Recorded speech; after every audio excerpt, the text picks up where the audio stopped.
Welcome to the Banker Lamp. Please enjoy the video. You start by opening Settings or System Settings on Mac and tapping your name placeholder or sign in to your iPhone. Make sure Wi-Fi is active so iCloud can sync immediately. If you use two-factor authentication, have a trusted device or phone number ready to receive the code. Enter your Apple ID email and password when prompted. This identifies you to iCloud and links your device to Apple's services. Once done, the device validates credentials and prepares the next configuration screen. After signing in, you'll be asked to verify with a code. Enter it promptly to complete authentication. Next, you see a list of iCloud services. Toggle Photos, Contacts, iCloud Drive, Keychain, and Backup according to what you want synced.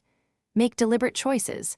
Enabling iCloud Backup preserves device data to the cloud, while Find My helps locate devices.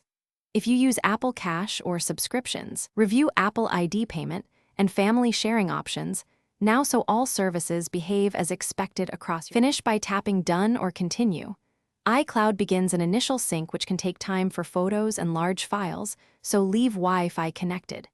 If you encounter errors, recheck your Apple ID password and network. Confirm two-factor codes on trusted devices. Visit Settings Your Name to sign out and sign back in only if needed. This can resolve persistent sync conflicts.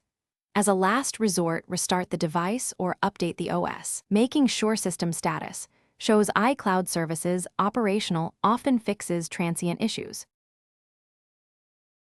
Thanks for watching. If this was helpful, leave a like and consider subscribing. See you next time.